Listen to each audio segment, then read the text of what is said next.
Bom dia, na paz do Senhor, amados irmãos. Meus irmãos queridos, graças a Deus, ontem nosso país completou mais um ano de vida, 202 anos, 7 de setembro de 1822. E ontem, então, nós celebramos, do 12º dia, aniversário, ano, do aniversário da República, não da República, mas do Brasil. Muito bem, vamos continuar orando pelo nosso país, irmãos? Para que nós tenhamos sempre liberdade de servir ao Senhor com alegria. Lição de número 10, o plano de livramento e o papel de Esther.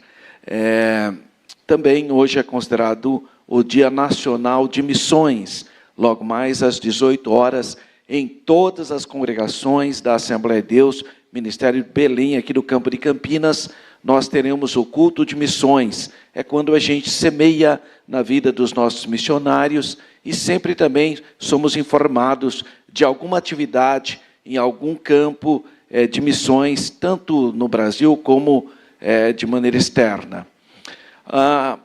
O nosso textuário dessa manhã, dessa lição de número 10, está no profeta Isaías, capítulo 64, versículo 4. Diz assim a profecia dada pelo Senhor ao profeta Isaías: porque desde a antiguidade não se ouviu, nem com os ouvidos se percebeu, nem com os olhos se viu um Deus além de ti, que trabalhe para aquele que nele espera. Amém. E a verdade prática é nos momentos mais traumáticos, mais dramáticos da nossa vida, que aprendemos a confiar em Deus e a depender dele totalmente ou realmente. A leitura bíblica em classe está, como nós estamos estudando, no livro de Esther, capítulo 4, versículos 5 a 17, depois no capítulo 5, versículos 1 a 3, 7 a 8. Eu quero convidar os irmãos para que reverentemente se coloquem de pé, os irmãos que estão de maneira presencial, para que nós juntos leiamos esse texto sagrado.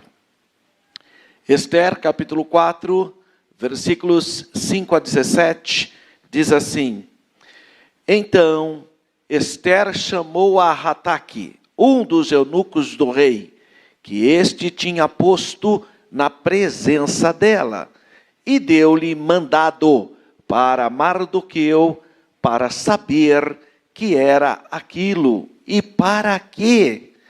E saindo Hataque a Mardoqueu à praça da cidade, que estava diante da porta do rei, Mardoqueu lhe fez saber tudo quanto lhe tinha sucedido, como também a oferta de prata que Ramã dissera que daria para os tesouros do rei pelos judeus, para os lançar a perder. Também lhe deu a cópia da lei escrita, que se publicara em Susã, para os destruir, para mostrar a Esther e lhe fazer saber, e para lhe ordenar que fosse ter com o rei, e lhe pedisse e suplicasse na sua presença pelo seu povo. Veio, pois, Hataque e fez saber a Esther as palavras de Mardoqueu. Então disse Esther a Hataque, e mandou-lhe dizer a Mardoqueu: todos os servos do rei e o povo das províncias do rei bem sabem que para todo homem ou mulher que entrar ao rei no pátio interior sem ser chamado, não há senão uma sentença, a de morte, salvo se o rei estender para ele o cetro de ouro, para que viva. E eu, nestes 30 dias, não sou chamada para entrar ao rei. E fizeram saber a Mardoqueu as palavras de Ester. Então disse Mardoqueu que tornasse a dizer a Ester: não imagines em teu ânimo que escaparás na casa do rei, mais do que todos os outros judeus. Porque se de todo te calares neste tempo, socorro e livramento doutra parte virá para os judeus. Mas tu e a casa de teu pai perecereis. E quem sabe se para tal tempo como este chegastes a este reino? Então disse Ester que tornasse a dizer a Mardoqueu: vai e ajunta todos os judeus que se acharem em Susã, e jejuai por mim, e não comais nem bebais por 3 dias, nem de dia, nem de noite. E eu e as minhas moças também assim jejuaremos, e assim irei ter com o rei, ainda que não é segundo a lei, e perecendo, pereço. Então Mardoqueu foi e fez conforme tudo quanto Ester lhe ordenou. Agora, capítulo 5 do livro de Ester, versículos 1 a 3, versículo 7, versículo 8. Sucedeu, pois, que ao terceiro dia Ester se vestiu de suas vestes reais e se pôs no pátio interior da casa do rei, defronte do aposento do rei. E o rei estava sentado sobre o seu trono real, na casa real, defronte da porta do aposento. E sucedeu que, vendo o rei e a rainha Ester, que estava no pátio, ela alcançou graça aos seus olhos. E o rei apontou para Ester com o cetro de ouro que tinha na sua mão. E Ester chegou e tocou a ponta do cetro. Então o rei lhe disse: que é o que tens, rainha Ester? Ou qual é a tua petição? Até metade do reino se te dará.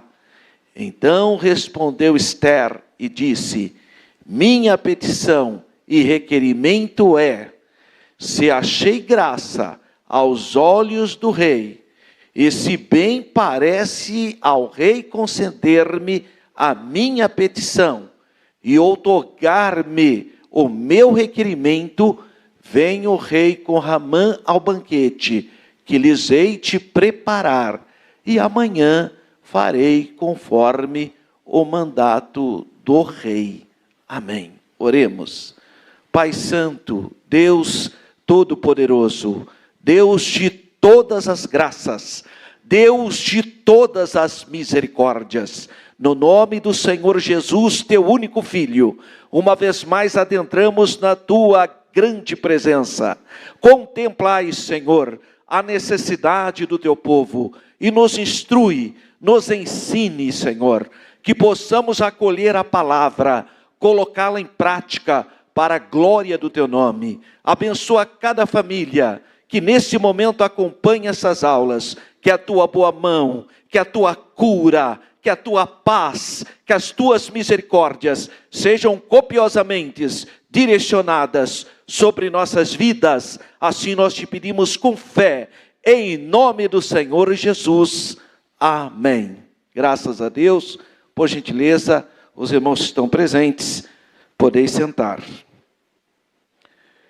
O nosso texto áureo, ele fala sobre a profecia de Isaías, uma profecia de aproximadamente 2.500 anos, mas uma palavra viva para os nossos corações, porque desde a antiguidade não se ouviu, nem com os ouvidos se percebeu, nem com os olhos se viu um Deus além de ti, que trabalhe para aquele que nele espera.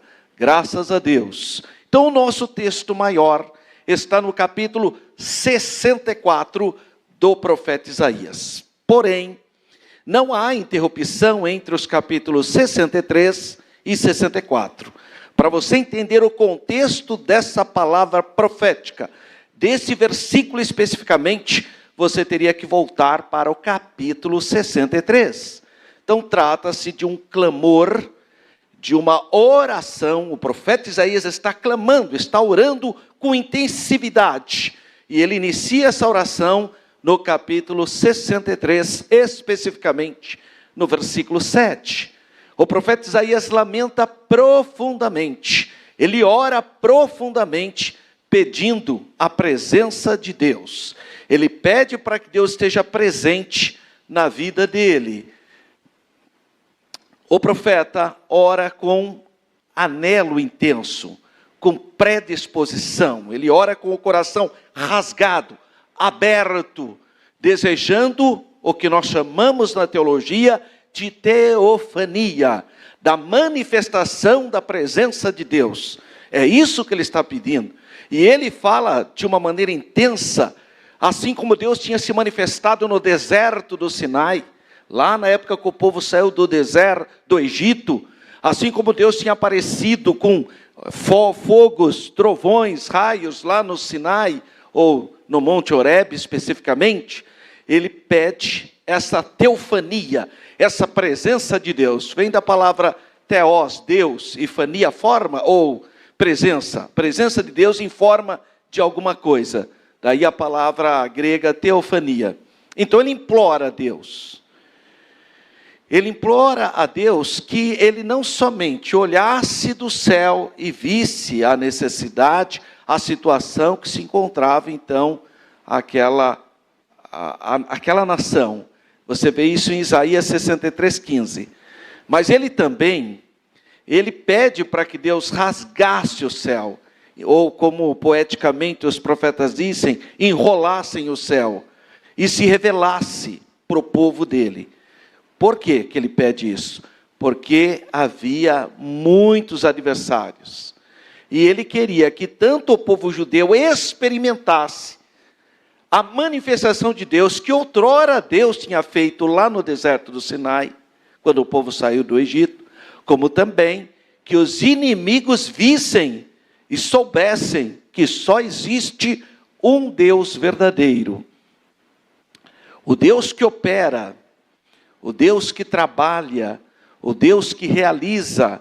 Então ele pede uma rápida resposta de Deus, uma resposta materializada através dessa teofania, àqueles então que oravam e que esperavam pelo Senhor. E ele pediu então para Deus vir ao encontro de quem? Dos corações sinceros, daqueles que tinham o coração arrependidos, daqueles que exerciam fé no Senhor. Então esse é o pedido dele. Então nesse contexto, há uma grande ênfase da presença de Deus. Que Deus se manifeste. E a gente observa isso em 3 frases desse conteúdo profético, do capítulo 63 e do capítulo 64 do profeta Isaías. Então, a primeira é a frase quando ele diz, a tua presença, que está lá em Isaías 64, 2 e 3. Ele fala, a tua presença. Ele pede, ele quer a presença de Deus. Aliás, tem até um hino, né? Que eu tenho a impressão que ele acaba se baseando nessa percepção. A tua presença é tudo o que eu preciso, né? Então, a tua presença. A segunda frase, ele usa um duplo descestes para ver a situação. E terceiro, também é um duplo ato de tremer, que é uma característica da manifestação de Deus. Quando Deus se manifesta, ocorre esse tremor ou temor piedoso. Na quinta estrofe, onde está o nosso texto áureo, que essa é considerada a quinta estrofe da oração, ou da oração poética, ou do cântico de oração poética, esta oração por uma teofania para toda a humanidade. Agora não seria mais só para ele, só para o povo de Israel, só para as nações vizinhas. Agora ele pede para Deus a chamada teofania, ou presença de Deus para toda a humanidade. Porque desde a antiguidade não se ouviu, nem com os ouvidos se percebeu. Então esse versículo generaliza a ideia de uma teofania geral para toda a humanidade. Porque desde a antiguidade, ele está falando de um aspecto da nossa história, a história geral. Nunca ninguém viu algo assim. A obra no Sinai foi tão grande. Interessante que cientistas que analisaram as pedras que estão ainda hoje lá no Monte Sinai, ou no Monte Horebe, ou no Monte Musa, né, do árabe. Então, qualquer pessoa que fizer análise naquela região, sabe que ali houve um grande depósito de fogo.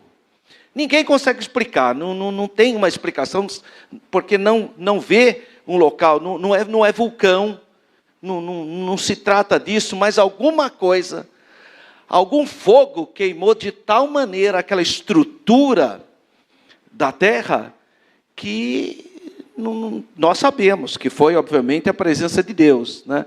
Então, os vestígios estão sendo estudados para ver por que aquele monte, em especial, aquela montanha, que é considerada a montanha sagrada, foi fumegada. Por quê?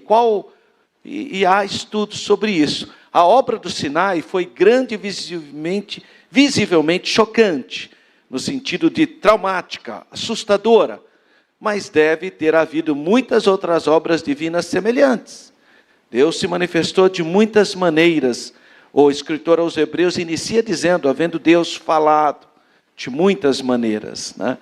Ninguém jamais tinha visto os deuses pagãos fazer esse tipo de maravilhas. Nunca.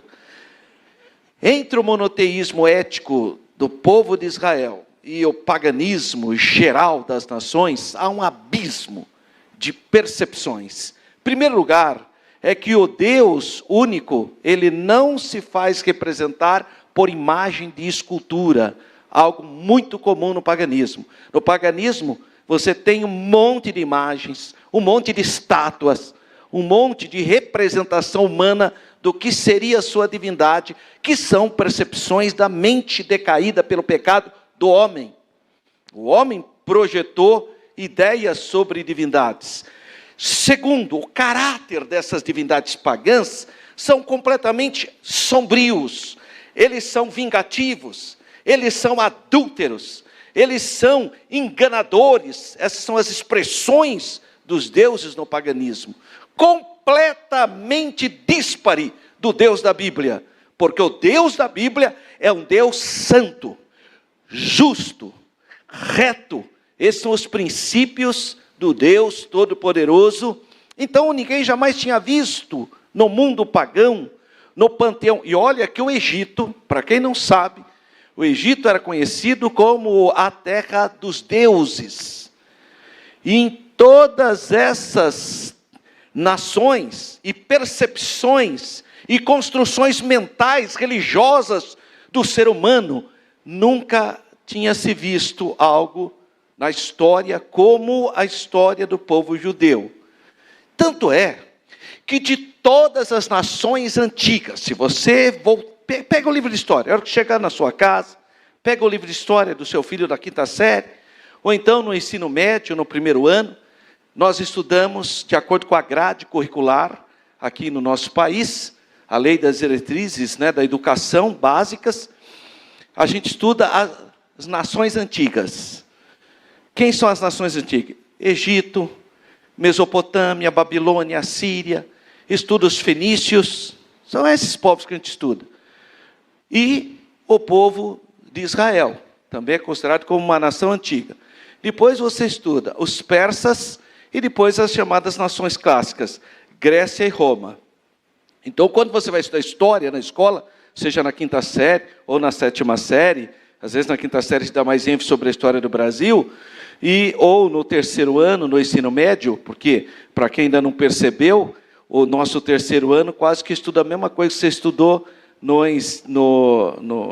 no fundamental, naquela primeira parte, só que de uma maneira mais aprofundada. Mas as ideias, os eixos, estão tanto no fundamental e são projetados com mais clareza crítica no ensino médio, pelo menos deve ser assim.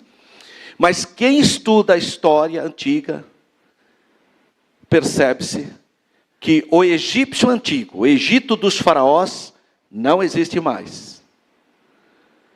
A Babilônia, aquela cidade que dominou o mundo, o Babilônio, não existe mais. A Assíria, o grande império assírio, não existe. O grande povo fenício, de Cartago, das guerras púnicas, não existe mais. Eu posso até localizar para você quem está lá hoje. No Egito está lá um país chamado República Árabe do Egito, capital Cairo, fala-se árabe, são muçulmanos na sua maioria, com 10% da população cristã copta, mas não tem mais nada a ver daquele modelo, daquele egípcio antigo dos faraós que construíram as grandes pirâmides. Se você olhar para os babilônicos, não tem Babilônia. O que tem são ruínas, e hoje tem um país chamado República Árabe do Iraque, com capital em Bagdá, são de maioria muçulmana, 60% xiita, 40% sunita, 30 e pouco por cento sunita, com uma pequena 1 a 2% de cristãos nestorianos, assim, que não tem nada a ver com o pastor Nestor, mas, entendeu? Nestoriano, porque vem de Nestório, um bispo de Constantinopla, do século IV, que não é que negou, que pregou algo que chocou o pensamento teológico da época, foi mal interpretado e virou uma igreja dissidente. Muito bem, mas não existe mais Babilônia. Império Assírio, não existe mais. A grande cidade de Nínive, ruínas, também está hoje no território que é o Iraque, mais para o norte. Babilônia no sul, Nínive no norte. Mas é um país chamado República Árabe do Iraque, capital Bagdá. Os fenícios não existem mais. O que existe são árabes que moram no Líbano. O Líbano seria o equivalente à Fenícia hoje. De maneira que dos povos antigos, antes ainda do que nós chamamos de antiguidade clássica, os persas. Não existe império persa. Hoje existe um país chamado Irã, que fala de fato a língua farsi, persa, mas não existe mais o império medo-persa. Tem um país chamado Irã, que teoricamente está no mesmo território que habitava o povo da Pérsia Média, mas é outra religião, eles são muçulmanos xiitas em sua maioria. Então, as nações da antiguidade, elas foram arabizadas, foram islamizadas, mudaram de cultura, muitas mudaram de línguas, de profissão religiosa, mudou tudo.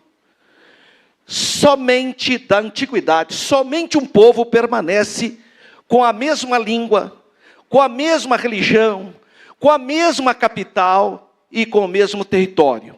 É o povo de Israel. Só Israel. Todas as outras nações foram mudadas, modificadas, totalmente assimiladas com outras culturas. Só da antiguidade. Se você pegar o seu livro de história, guarda aí, analise todas as nações de 4.000 anos atrás. Só o povo de Israel, continuando falando a mesma língua hebraica, tendo a mesma religião, o judaísmo, a fé em Deus, tendo a mesma capital, Jerusalém, e estando no mesmo território. Sabe por quê? Porque esse é o nosso Deus que preserva a sua herança e cuida de quem confia nele. Graças a Deus. Então ninguém jamais tinha visto no mundo pagão algo similar ao que Deus tinha feito na história de Israel, que está registrado no Antigo Testamento. Há certa singularidade inerente nesses relatos, mas não foi por essa razão que o profeta pensava que eles não poderiam repetir-se. Então, o profeta, apesar dos pesares, ele tinha sim confiança que Deus era poderoso para fazer algo excepcionalmente grande. Os ouvidos humanos, ao menos teoricamente, podem ouvir novamente as histórias. Então, hoje vocês ouviram, então vocês podem ouvir. Teoricamente, os olhos poderiam ver essas coisas novamente. Tudo na base da teoria, né? Claro, não necessariamente isso acontecia. Mas Paulo, ele faz a citação dessa profecia de Isaías. Em 1 Coríntios, capítulo 2, versículo 9, o apóstolo Paulo diz assim: mas, como está escrito, as coisas que o olho não viu, e o ouvido não ouviu, e não subiram ao coração do homem, são as que Deus preparou para os que o amam. Então ele pega a profecia de Isaías e traz como uma revelação que, de fato, o desejo de Isaías de ver algo sobrenatural é visto na pessoa do Messias, do Senhor Jesus, que ao invés de mandar fogo no Sinai, ele manda fogo no seu coração. Que ao invés de fazer algo transformador com a natureza, ele muda a sua natureza, transformando você em uma nova criatura. Louvado seja o nome do Senhor. Então, coisas que a gente nem viu, coisas que o ouvido não ouviu, que nem subiram no nosso coração que era possível, são coisas que Deus preparou para mim, para você. O Senhor Jesus está salvando, o Senhor Jesus está curando, o Senhor Jesus está batizando no seu Espírito Santo. Coisas que nem passaram pela nossa mente, mas Deus preparou para todos os que o amam. Paulo então cita a profecia de Isaías para encorajar os crentes e para desenvolver a sua potencialidade espiritual. Os que esperam em Deus podem aguardar por grandes e extraordinárias coisas. Os que confiam em Deus podem crer que Deus faz milagres ainda hoje.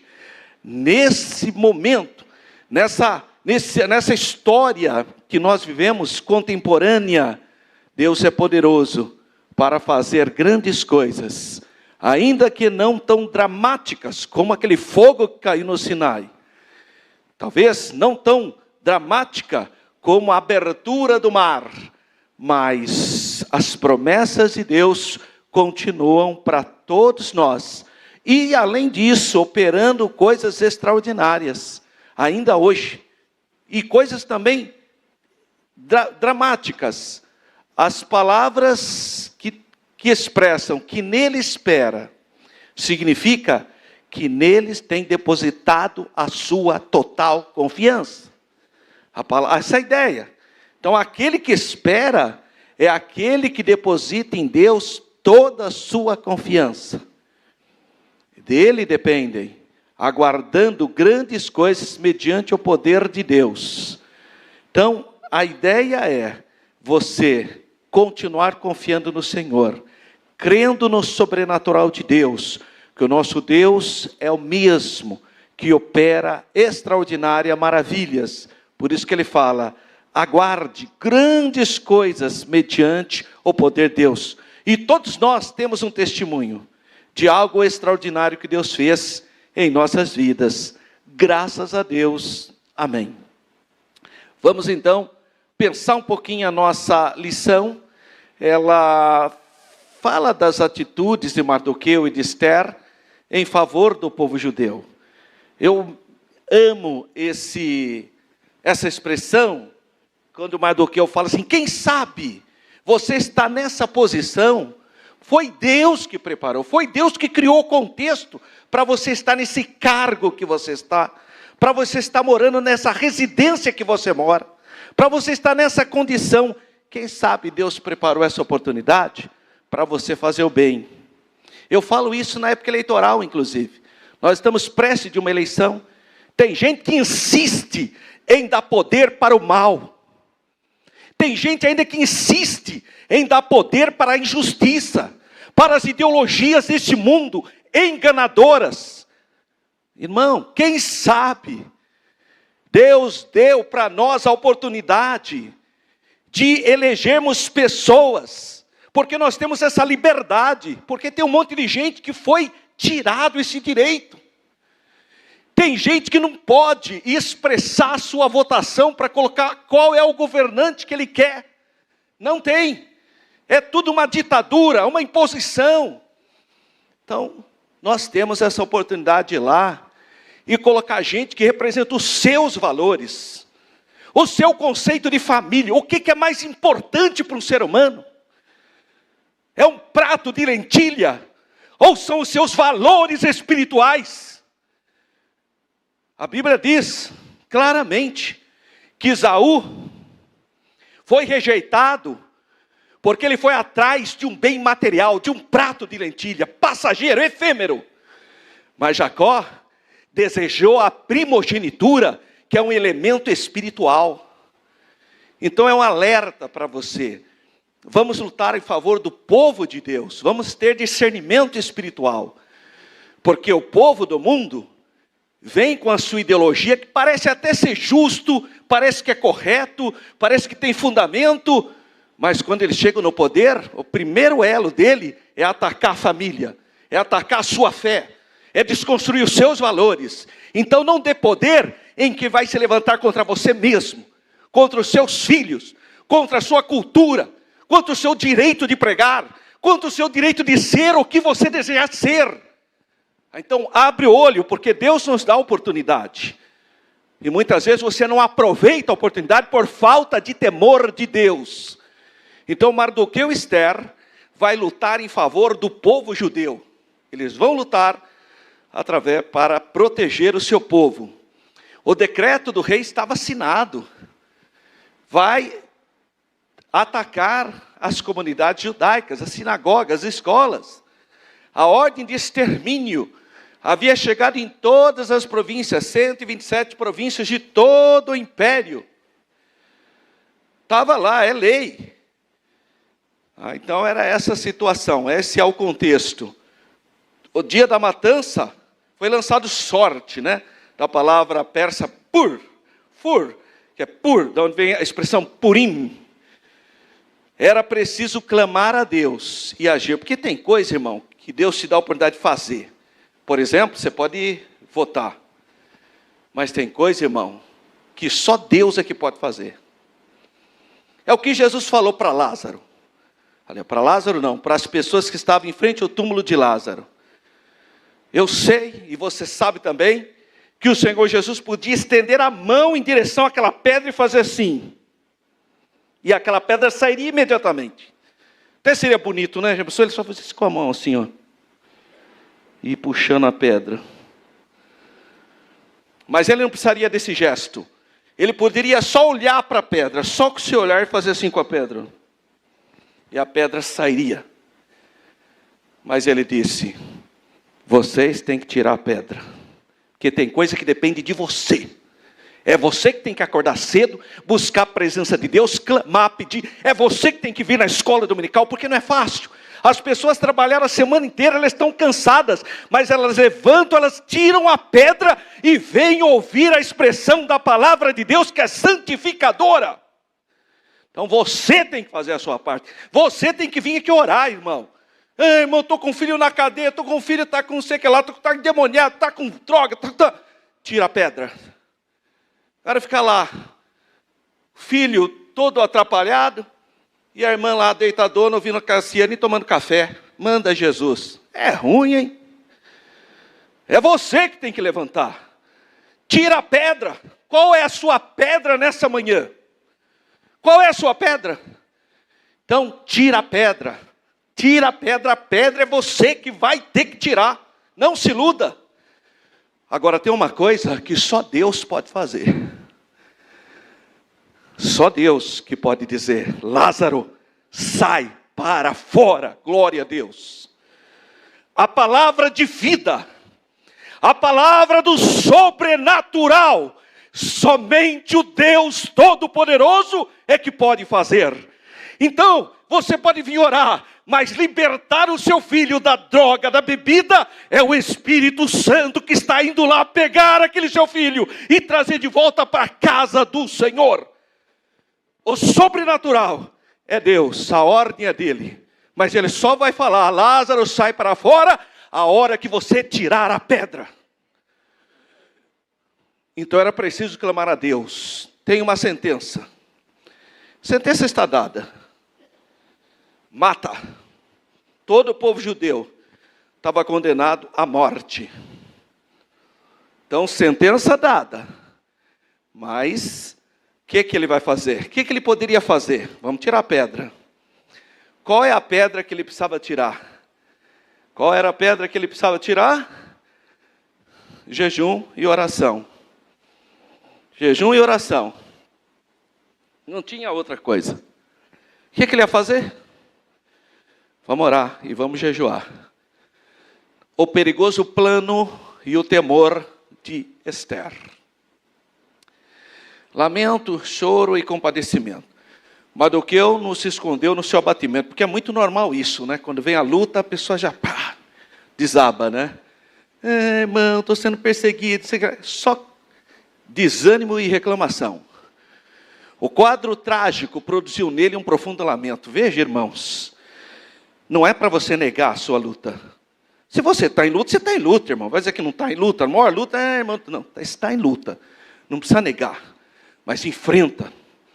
Deus vai te dar graça. Deus vai te dar força. Deus vai te dar renovação.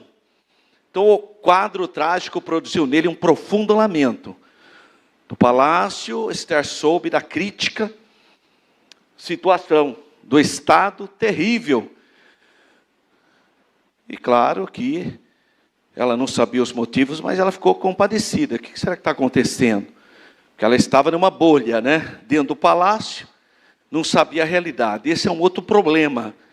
Tem gente que vive dentro de uma bolha, não tem sensibilidade para saber o que está acontecendo e vive lá naquela bolha, né? Precisa abrir o olho. Tá? Tem outras situações que a gente precisa enfrentar. Sua atitude foi enviar roupas para vestir Mardoqueu. Tá certo, ela viu a situação, ela vou tomar uma atitude. Claro que ele recusou. Esther precisava saber o que efetivamente estava acontecendo e que era gravíssimo. Então, ela enviou quem? Um mordomo, um eunuco, para perguntar ao Mardoqueu por que ele estava daquele jeito, o que estava acontecendo. Porque tem gente que é indiferente, né? Já mandei roupa, então você não quer falar, o problema é dele. As coisas não são assim, irmão. Às vezes não precisamos nos aprofundar um pouquinho mais. Mardoqueu não estava apenas querendo chamar a atenção de Esther. Não era isso, havia um problema. Seus sentimentos eram sinceros, assim como todos os judeus da província, porque para Mardoqueu pesava mais, porque ele sabia que aquela ordem tinha sido decretada pela conduta dele. E a conduta dele era correta. Diante de Deus, ele estava evitando um estado idolátrico a um ser humano. Só que, por causa desse ato dele, todos os outros, crianças, anciãos, pessoas inocentes, receberiam a culpabilidade do seu ato, o seu ato de fé, né? Então, devia ser muito traumático para ele, pesar muito sobre ele. Mas também era preciso que a rainha soubesse toda a situação, porque ela também seria vítima mais cedo ou mais tarde, especialmente quando descobrisse que ela também era judia, porque a lei era para matar todos os judeus. Compartilhar nossos sentimentos com as pessoas certas, é necessário e faz bem para nós. Mas eu vou frisar aqui, com as pessoas certas, porque se for com a pessoa errada, vai ficar maior o seu problema ainda. Então, tenha juízo, irmão. Tenha juízo, tenha discernimento. Tem que se compartilhar com as pessoas certas. Graças a Deus, hoje nós temos estruturas familiares, tem o departamento de família, tem o departamento da IBD, tem o departamento da oração, tem o próprio ministério para socorrer. Então, nós precisamos ter esse discernimento para saber compartilhar da situação para pessoas certas. Não dá, irmã, com todo o respeito. Não dá para você estar varrendo a rua, encontrar uma vizinha que está varrendo também e começar a desabafar para ela. Não vai funcionar. Não dá para você ir lá fazer a unha e ficar falando para a moça lá. Não vai funcionar. Não dá para você pegar o telefone e ficar falando, cuidado. Às vezes a pessoa é muito bacana, tudo, mas não tem estrutura espiritual para te orientar em certas questões.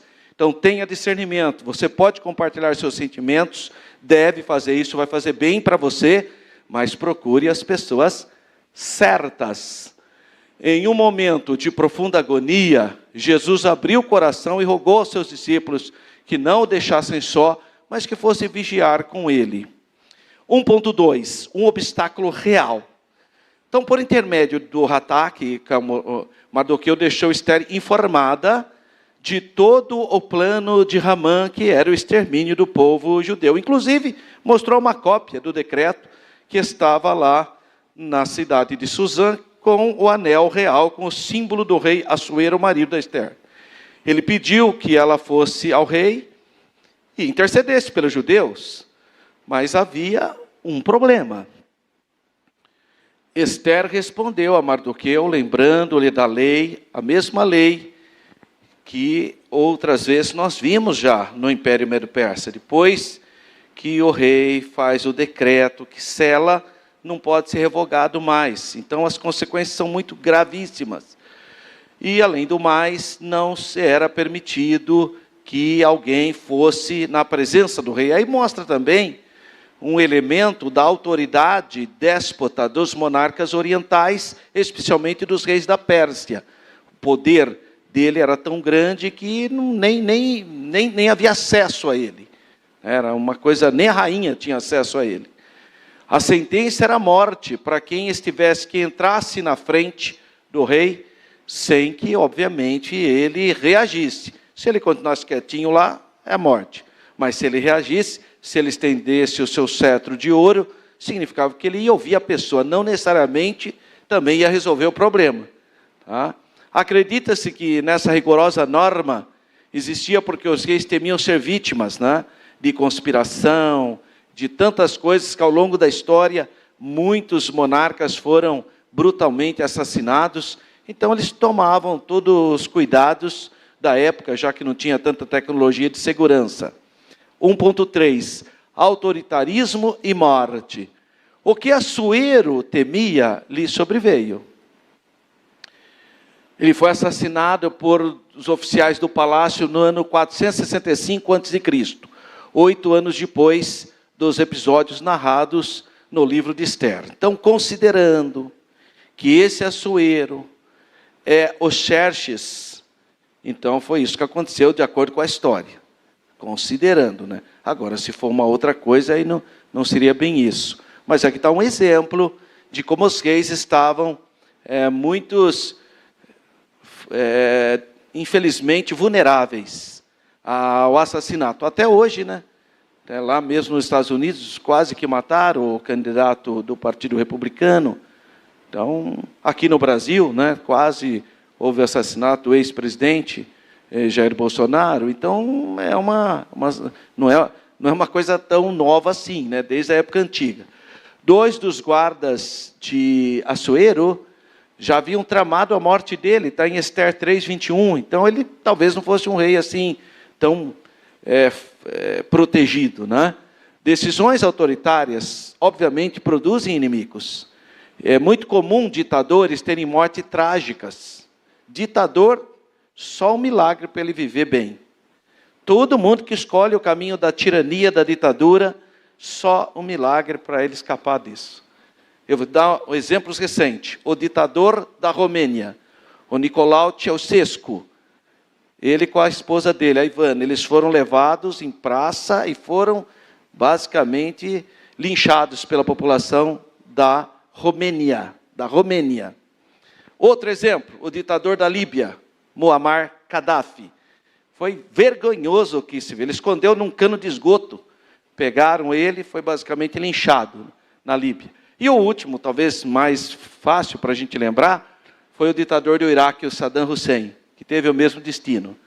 Então, o fim de ditaduras são muito brutais. Não espera, quem entra por esse caminho certamente vai ter um fim violento. Por quê? Porque para ele se perpetuar no poder, ele mata muita gente. Então tem muita mágoa mortal contra essa pessoa. Então os ditadores, com raríssimas exceções, conseguem escapar. Né? Escapar da justiça humana, né? Claro que não vai escapar da justiça divina. Então é muito comum ditadores terem mortes trágicas, por vezes nas mãos dos seus súditos, O caso do ditador do Egito, Anwar Sadat, ele foi assassinado por um guarda-costa. Estava em um desfile, simplesmente o guarda estava com a arma marchando, virou e assassinou o presidente do Egito, Anwar Sadat. Então, são coisas... a primeira-ministra da Índia, Indira Gandhi, foi assassinada por um sikh que era da guarda dela. Tá? Então, isso acontece na história, aí ele deu exemplo aqui do Muammar Gaddafi. A mansidão nos livra de muitos infortúnios. E quando atacados, Deus é a nossa defesa. Então, muitas vezes é melhor você entrar para o seu quarto, rasgar o seu coração, pedir a misericórdia de Deus, para Deus te guardar. Que é Deus que... Olha o que a Bíblia diz. Se o Senhor não guardar a casa, em vão vigia a sentinela. Não tem, irmão. Se não for Deus para nos proteger, nós estamos, infelizmente, muito expostos. Mardoqueu convence Esther. Mardoqueu vai convencer Esther, confiando na providência divina. E é isso que a gente vê ali. Ali não está escrito que Deus mandou fazer isso, aquilo, não. A palavra de Deus nem aparece no livro de Esther, mas você vê a providência divina. Esther apresentou a Mardoqueu sua impossibilidade. Olha, infelizmente eu não consigo ajudar. Não dá, já faz 30 dias que eu não tenho nenhum contato com o rei, não posso chegar lá. A lei aqui não funciona assim. Há todo um regramento legal que não permite que eu vá à presença do rei Assuero. Não tenho, não posso fazer isso. Mardoqueu não se contentou com a resposta de Esther. Tem que ter um jeito. Tem que ter um jeito, é uma questão de vida ou morte. Tem que dar um jeito, não tem, como assim? Não tem saída? Ele pediu que dissessem a ela que não confiassem em sua posição, que ela não estava segura, porque ela era judia, só porque estava no palácio. Tem gente que é assim, só porque mora num local mais privilegiado, só porque está num cargo mais, onde tem segurança, acha que está seguro. Não, irmão, isso não é suficiente. A ordem real era a seguinte: todos os judeus seriam exterminados, não há exceção. Não está dizendo se você for um nobre, não havia exceção. Se Esther não se dispusesse, se ela não se dispusesse a interceder ao rei, Mardoqueu confiava que Deus faria alguma coisa. É o que diz aqui em Esther 14, no livro de Esther 4:14. Olha só o que diz, porque se de todo te calares, neste tempo, socorro e livramento de outra parte virá para os judeus. Isso aqui expressa a fé de Mardoqueu. E eu digo a mesma coisa para muitas pessoas, que Deus colocou em locais privilegiados. Tem muitas pessoas que Deus colocou no lugar privilegiado, mas Ele colocou para abençoar o corpo dele, a igreja, para cuidar do povo dele. E a pessoa pensa que só quer para os seus próprios interesses, não tem problema não. Deus vai fazer uma obra. Não precisa de você. Se você não quer, Ele usa outro. Não se iluda. Aqueles irmãos, irmão, se eu não vim na escola dominical, não vai ter escola dominical. Olha que fraqueza mental. A obra de Deus, irmãos, ela continua a mesma coisa, com você ou não. Eu lembro de uma irmã que falou para mim: pastor, o senhor pode fazer o meu casamento? Falei, claro que não, a senhora já é casada, como que eu vou fazer o seu casamento? Não, mas agora eu estou com outro homem. Falei, não, eu não faço. Qual foi o problema? Não, é desincompatibilidade. Eu resolvi casar. Não vou fazer o seu casamento. Pensa bem, hein, que o meu dízimo é alto. Falou para mim. Falei, não, irmã, não vou pensar, não, pode ir embora, Deus vai providenciar outro. De fato, ela foi e casou, depois de casou, descasou, casou. Parecia Elizabeth Taylor, não sei quantos casamentos teve. Bom, final moral da história. Deus nunca deixou faltar nada, irmão, na igreja. Que é Deus que cuida da igreja. É Deus que cuida da igreja. Não é você, não. Pode baixar, né? Se não for eu, se eu não fizer, você não é nada. Diante do que para Deus?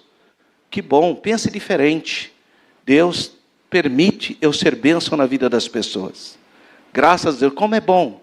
Você tem um estado de felicidade ímpar quando você abençoa pessoas. Quando você é o canal de Deus para abençoar pessoas. Isso é maravilhoso, impagável, é um sentimento glorioso. É o que nós chamamos de altruísmo, algo de Deus. você ser o canal de Deus para abençoar as pessoas. Mas não vem com essa conversa, achar que você é a última bolacha do pacote. Não é. Tá? Deus sempre irá criar meios, outros caminhos. E é isso que eu falo, olha, Deus te colocou lá. Será que Deus não te colocou como rainha exatamente para fazer esse papel? Abra o olho, Esther. Porque se você não fizer, não tem problema.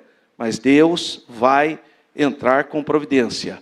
A expressão socorro e livramento, de outra parte virá, revela que Mardoqueu confiava em Deus. Ele sabia que Deus ia operar. Se quer ajudar, ajude. Se não quer, Deus vai abrir outra porta. É isso que ele disse para Esther. Quando supervalorizamos pessoas, por mais importantes que sejam, nós esquecemos que o nosso socorro vem do Senhor. Sabe, teve gente, irmão, que infelizmente deixou a igreja para ficar acampada por aí. Confiou mais em pessoas do que no Senhor. Nós amamos as autoridades, defendemos, está tudo certo.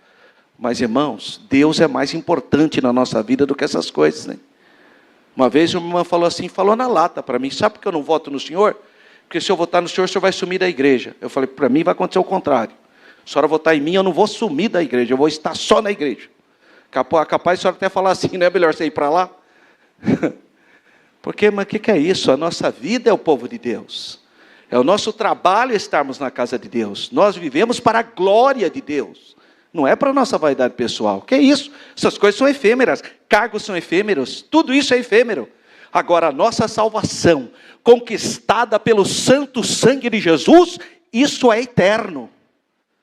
Então, eu tenho que ter discernimento espiritual. Mas Deus cuida de nós. Cuidado para não supervalorizar. Claro que deve ser. A Bíblia diz, honrai, dê honra quem merece honra, honrai o rei. Está tudo certo, mas tenha discernimento. Não vá além do que a Bíblia nos orienta. Deus abomina todo tipo de idolatria. Todo tipo de idolatria. Deus abomina, é abominável diante de Deus. E Deus nos livre disso, né, irmãos? Porque, em primeiro lugar, a primazia pertence a Deus. E Esther convenceu-se de que precisava agir. Antes de tudo, ela foi clamar a Deus, para Deus dar estratégia. Qual é o clamor que ela faz? Irmãos, é o seguinte, vamos orar e vamos jejuar 3 dias e 3 noites, para Deus dar uma estratégia para nós.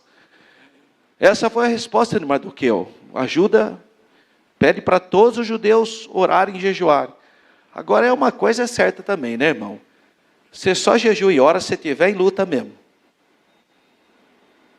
Raramente, irmão, não está acontecendo nada na minha vida, mas eu vou jejuar e orar. É raro isso. Tem, claro que tem. Eu conheço um monte de obreiros, como experiência de vida, ter o compromisso de ter um dia para se consagrar. Mas é raro. Normalmente você faz um jejum de 24 horas mesmo, quando a luta está mesmo, ou, sabe, quando não tem. É o que aconteceu lá. Todo o povo resolveu jejuar também. Isso ocorreu com a cidade de Nínive. Vai ser submergida. A cidade vai ser destruída. O povo resolveu jejuar. Então, quando vem mesmo uma sentença da parte de Deus, que a pessoa tem discernimento de ver as circunstâncias, tem que jejuar. Agora, bom seria se a gente tivesse esse compromisso de ajudar as pessoas também, não é?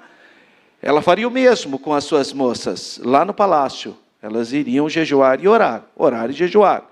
Equilíbrio e prudência espiritual nos faz entender o tempo, o lugar de Deus nas coisas menores da nossa vida até, que às vezes a gente não se percebe, porque ser coisas de cotidiano. Antes de Esther procurar o rei, os judeus deviam buscar a presença de Deus. Em outras palavras, antes de você tomar uma decisão, sabe aquela decisão que você precisa tomar? Antes de você fazer isso, entra no seu quarto e vai orar. Fala para Deus entrar com providência, para Deus honrar, se é aquilo mesmo que Deus quer da sua vida. Fica tomando atitude porque está bonito. Foi Ló. Ló fez isso, olhou as campinas verdes do Jordão, lindas. Estou sentindo chamada para ir para Sodoma e Gomorra. Você já sabe o resto da história, né? Então não tome decisão. Crente nascido de novo, crente bíblico, não toma nenhuma decisão antes de expor o problema na face de Deus. Não toma decisão precipitada. Vai orar, clama, pede para Deus falar, para Deus entrar com providência. Aí você toma a decisão, porque você vai ter paz no seu coração. Não vai ter aquela ansiedade, aquele medo. Irmão, você está assim, está errado. Não tome decisão precipitada. Para você tomar uma decisão, você sente a paz de Deus no seu coração. Uma triste característica dos nossos dias são o secularismo e o materialismo, inspirados no ateísmo, rejeitam e negam as realidades espirituais e veem o homem como o senhor da sua existência. É o homem pelo homem, é o antropocentrismo, o homem é o centro de tudo. Então elas não estão interessadas em buscar a orientação de Deus. É alta confiança humana, soberba humana. E Tiago 4, 13 e 16 fala que isso é de origem maligna. Ele fala isso, a origem é maligna. Então confiar em Deus não é tentá-lo.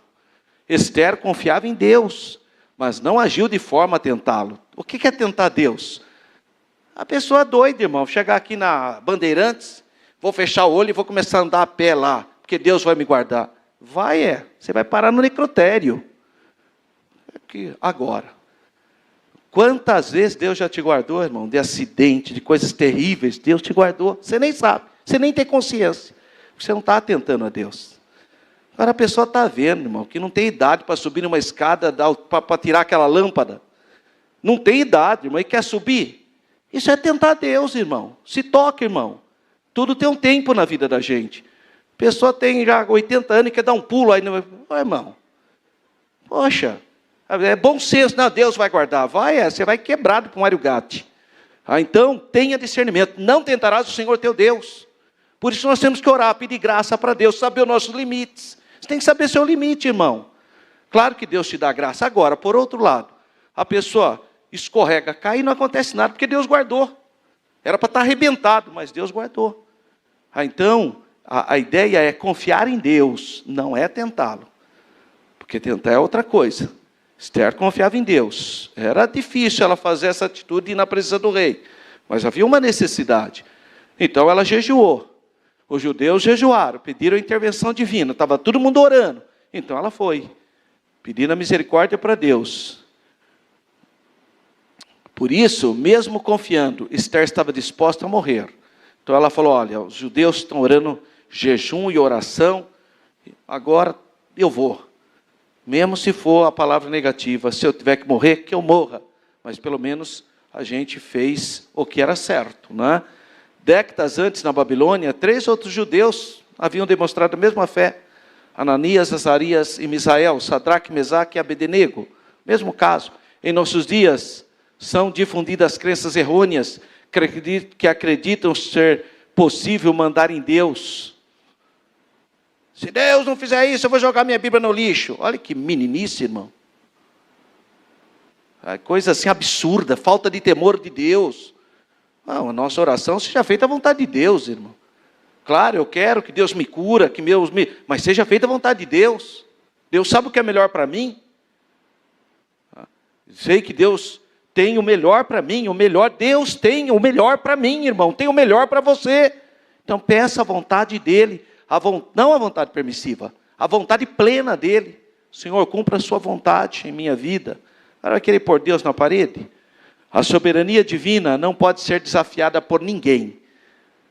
Não tem isso, irmão. Eu fico até, pasmo quando eu vejo certas mensagens que o camarada acha que tem autoridade sobre Deus. É assustador.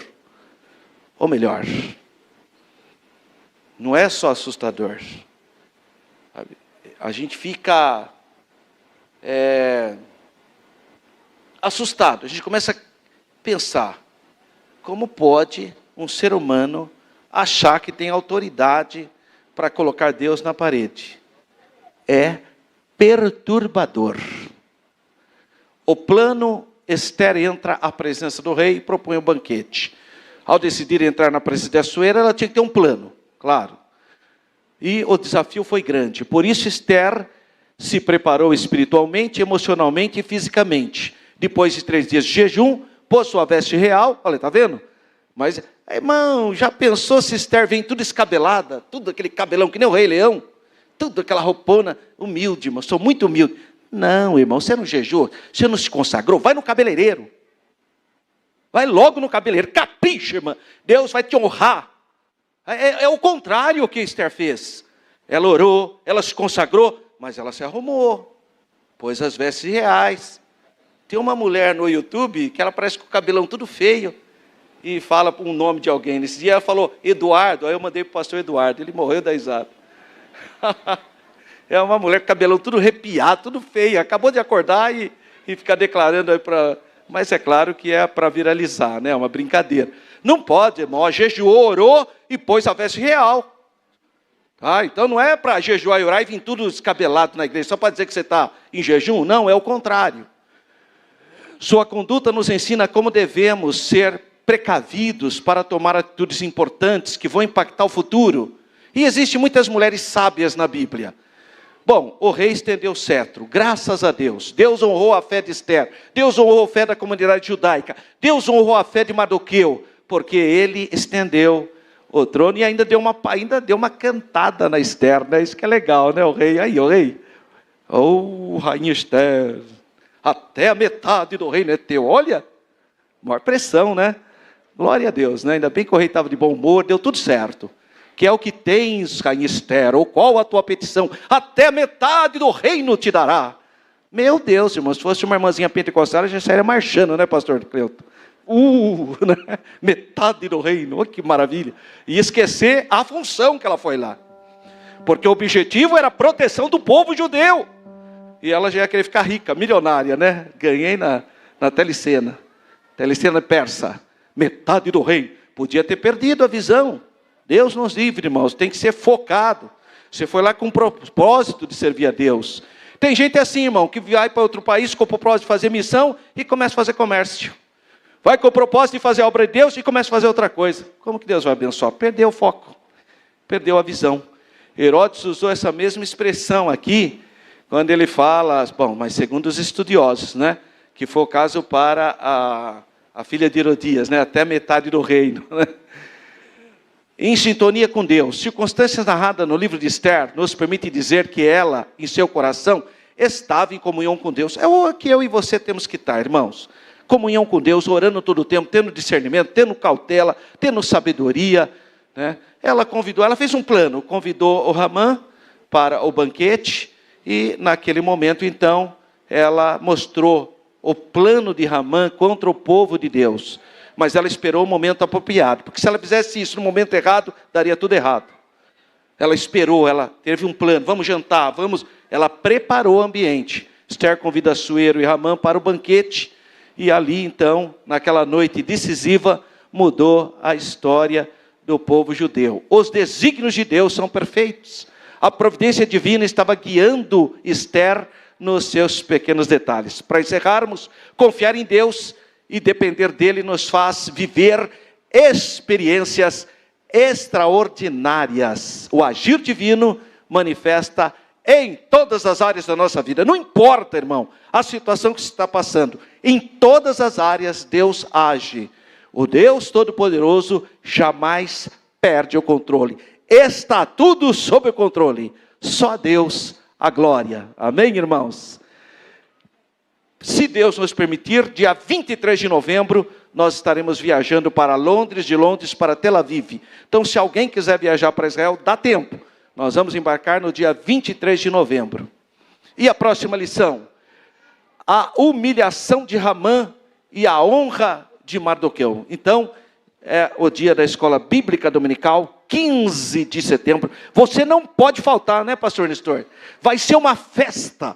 Venha, convida os seus amigos, convida os irmãos. Sabe aquele irmão que nunca veio na escola dominical? Convida ele. Fala, irmão, olha, dia 15 é o dia nacional da escola bíblica dominical. Você tem que vir. A IBD aqui, o pastor Nestor, pastor Isaías, toda a equipe preparou uma programação impactante. Você tem que vir no próximo domingo. Amém, irmãos? Que os irmãos tenham uma semana de paz, de bênção, de vitória. Em nome do Senhor Jesus. Amém.